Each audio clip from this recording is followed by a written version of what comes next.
Hello friend, welcome to my channel. आज की इस वीडियो में हम लोग पढ़ने वाले हैं प्रगतिवादी काव्य के कवियों के नाम और उनकी रचनाएं। आज हम लोग पढ़ने वाले हैं फ्रेंड्स।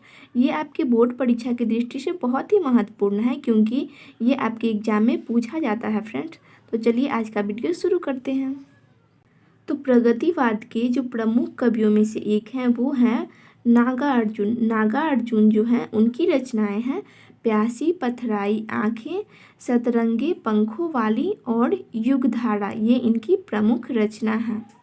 तो आप इसे कैसे याद रख सकते हैं फ्रेंड्स? तो आप ऐसे कुछ बना सकते हैं कि प्यासी आंखें ने एक युग में 7 पंख देखे। तो प्यासी से प्यासी पथराई आंखें, और एक युग से युगधारा, और सतरंगे यानी 7 रंग देखे तो सतरंगे पंखों वाली।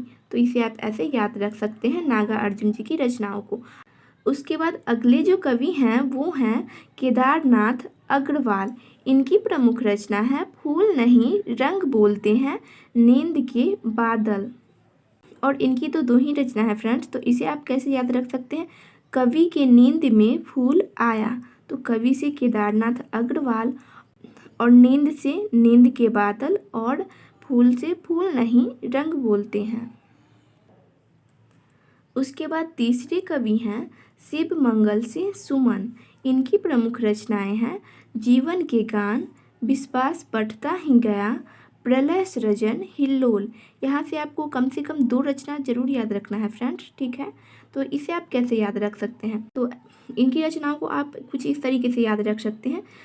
सुमन के गाने के विश्वास से प्रलय आया और हिलने लगा। तो सुमन से शिव मंगल से सुमन, और मैंने बोला गान, तो गान से जीवन के गान, और विश्वास से विश्वास बढ़ता ही गया, और प्रलय से प्रलय सृजन, और हिलने लगा से हिल्लोल। तो ये इनकी प्रमुख रचनाएं हैं। इसे आप ऐसे याद रख सकते हैं। अब देखते हैं अगले कवि। अगले जो कवि हैं वो हैं त्रिलोचन।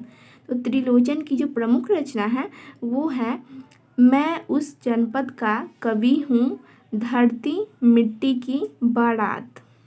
तो इनकी रचनाओं को आप याद रख सकते हैं फ्रेंड। एज्यूम कीजिए कि एक बार जो त्रिलोचन थे वो माइक के सामने खड़े हो गए और बोलने लगे मैं उस जनपद का कवि हूँ जहाँ धरती पर मिट्टी की बारात आती है। तो इससे आपको याद हो जाएगा मैं उस जनपद का कवि हूँ, और फिर धरती से धरती और मिट्टी से मिट्टी की बारात। ठीक है फ्रेंड्स, तो इस तरीके से आप याद कर सकते हैं। उसके बाद अगले जो कवि हैं वो हैं रागे राघव। रागे राघव की प्रमुख रचना है अजय खंडहर, राह के दीपक पांचाली।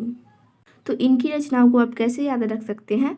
खंडहर में 5 दीपक मिले, तो खंडहर से हो जाएगा अजय खंडहार, और 5 से पांचाली, और दीपक से राह के दीपक। तो ये हो गया आपके रागे राघव की प्रमुख रचनाएं। तो इस तरीके से आप इन कवियों की रचनाओं को आसानी से याद कर सकते हैं फ्रेंड्स। और अगर आप प्रगतिवादी काव्य की विशेषताएं देखना चाहते हो तो डिस्क्रिप्शन में लिंक दिया हुआ है, वहां से आप जाकर देख सकते हैं फ्रेंड्स। और फ्रेंड्स, अगर आपको वीडियो इन्फॉर्मेटिव लगी हो तो वीडियो को लाइक करें, अपने फ्रेंड के साथ शेयर करें, एंड चैनल को सब्सक्राइब कर लें। Thanks for watching this video.